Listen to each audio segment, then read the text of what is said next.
Welcome children.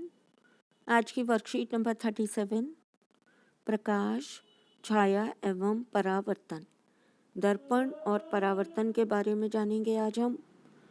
प्रकाश तरंगें सतह पर प्रहार करने पर अपनी दिशा बदल सकती हैं। जब प्रकाश की तरंग किसी सतह से टकराती हैं तो उनकी दिशा बदल जाती है।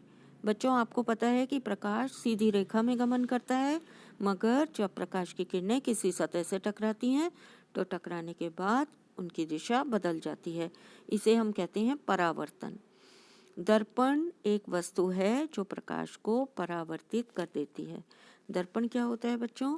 दर्पण एक वस्तु है जो प्रकाश को परावर्तित कर देती है, अर्थात जब प्रकाश की किरणें दर्पण से टकराती हैं तो वो दूसरी दिशा में टकराकर लौट जाती हैं। ये दर्पण या मिरर वो चीज़ है जिसको हम अपनी दैनिक जीवन में अपने बाल बनाने के लिए, अपना फेस देखने के लिए प्रयोग में लाते हैं। चमकदार और पॉलिश्ड सतह आमतौर पर दर्पण के रूप में काम करती हैं। तो जो भी चमकदार सतह होती हैं और पॉलिश की हुई सतह होती हैं वो चमकदार होती हैं, और चिकनी होती हैं तो वो किसकी तरह कार्य करती हैं? वो दर्पण की तरह कार्य करती हैं, अर्थात उन पर पड़ने वाली प्रकाश की किरणें परावर्तित हो जाती हैं और अपनी दिशा बदल लेती हैं। दर्पण में किसी वस्तु का प्रतिबिंब परावर्तन के कारण देखा जाता है। जब हम दर्पण में अपने फेस का प्रतिबिंब देखते हैं, प्रतिबिंब जो हमें परावर्तन के बाद दिखाई देता है उसे हम कहते हैं प्रतिबिंब।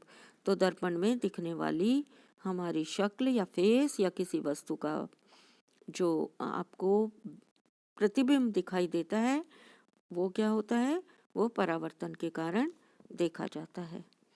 दर्पण उस पर पड़ने वाले प्रकाश की दिशा को बदल देता है। दर्पण क्या करता है? दर्पण अपने ऊपर पड़ने वाली प्रकाश की दिशा को बदल देता है। यहाँ पर बच्चों आपको चित्र में दिखाया गया है, टॉर्च से अगर किसी, ये दर्पण है, तो अगर टॉर्च से हम किसी चिकनी चमकीली सतह पर लाइट डालें तो क्या किस तरह से परावर्तित हो जाएगी? उसकी दिशा बदल जाएगी, और ये आने वाला प्रकाश है और दिशा के बदलने के बाद ये टकराकर वापस जाने वाला प्रकाश है। तो दर्पण उस पर पड़ने वाले प्रकाश की दिशा को बदल देता है। अब सतह कितनी तरह की होती हैं बच्चों? सतह दो तरह की होती हैं, एक चिकनी और चमकीली होती है और दूसरी खुरदरी सतह। खुरदरी सतह वो सतहें होती हैं जो हमें आँखों से खुरदरी नहीं दिखाई देती, जैसे ये मेज की खुरदरी सतह। अगर आप मेज को देखते हैं तो आपको आंखों से वो खुरदरी ऊपर खाबर नहीं दिखाई देती, परंतु प्रकाश के लिए वो एक खुरदरी सतह है। यहाँ पर आपको एग्जाम्पल दिया है, यहाँ तक कि एक पेंसिल पर इनेमल की पेंट की चिकनी सतह दिखाई, जो हमें चिकनी दिखाई देती है, वह भी कैसी है? थोड़ी खुरदरी है। तो खुरदरी सतह वो सतह हैं जिनसे प्रकाश का परावर्तन जो है वो नियमित नहीं होता, यानी एक कोण पर नहीं होता। जब प्रकाश किसी खुरदरी सतह से परावर्तित होता है तो प्रकाश की किरणें कई अलग अलग कोणों पर परावर्तित होती हैं। यहाँ पर देखिए, ये सारी किरणें एक ही डायरेक्शन में और एक ही समांतर किरणें आ रही हैं, मगर परावर्तन के पश्चात ये खुरदरी सतह है क्योंकि, तो इससे टकराने के बाद जो परावर्तित हो रही है वो अलग अलग दिशाओं में परावर्तित हो रही है। तो जिससे प्रकाश की समांतर आने वाली किरणें अलग अलग दिशाओं में परावर्तित होती हैं, ऐसी सतहों को हम खुरदरी सतह मानते हैं। और इसके कारण क्या होता है? इसके कारण हम किसी सतह को किसी भी कोण से देख पाते हैं, खुरदरी होने के कारण। आइए अभ्यास करें। प्रकाश का परावर्तन क्या है? परावर्तन क्या होता है बच्चों? प्रकाश का चिकनी चमकीली सतह से टकराकर वापस लौटना और दिशा बदलना प्रकाश का परावर्तन कहलाता है।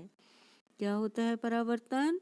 जब प्रकाश की तरंगें किसी सतह से टकराती हैं तो अपनी दिशा बदल लेती हैं, इसे हम क्या कहते हैं? प्रकाश का परावर्तन। और इसे आसानी से हम किस में देख सकते हैं? दर्पण में, जिसको हम प्रतिदिन अपने घर में प्रयोग में लाते हैं। दर्पण को परिभाषित कीजिए। अब दर्पण क्या होता है बच्चों?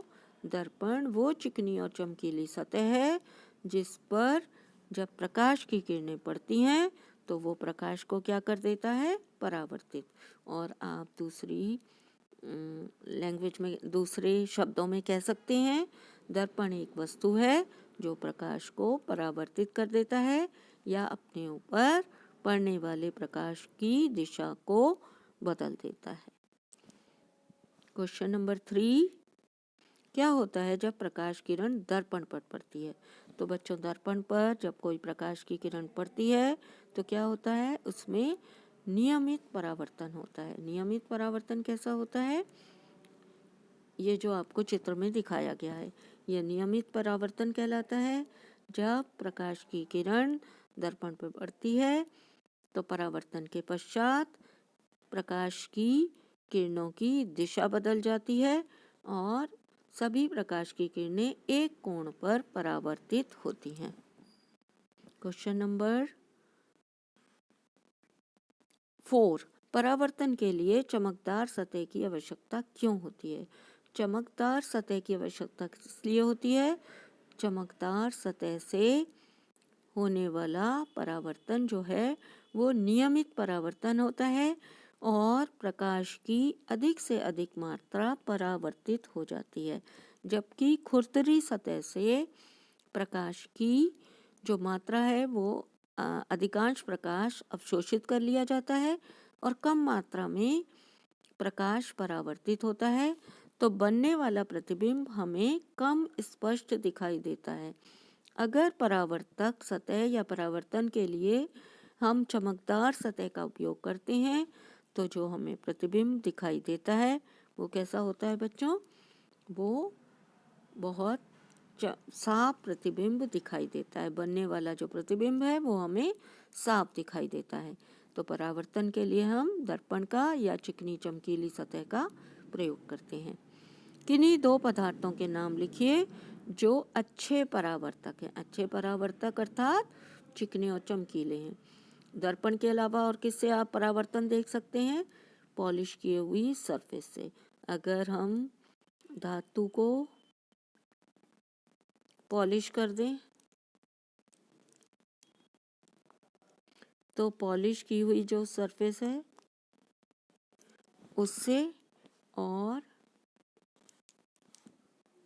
वाटर की सरफेस से, पॉलिश की हुई सतह, इससे परावर्तन अच्छा होता है। इसके अलावा जल में भी आप अपना प्रतिबिंब आराम से देख सकते हैं।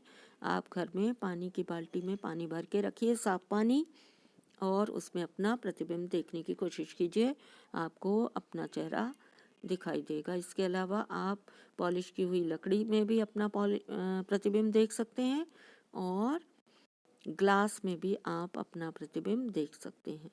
तो ये वो सतह हैं जिसमें आप जो अच्छे परावर्तक सतह कहलाती हैं। Thanks for watching.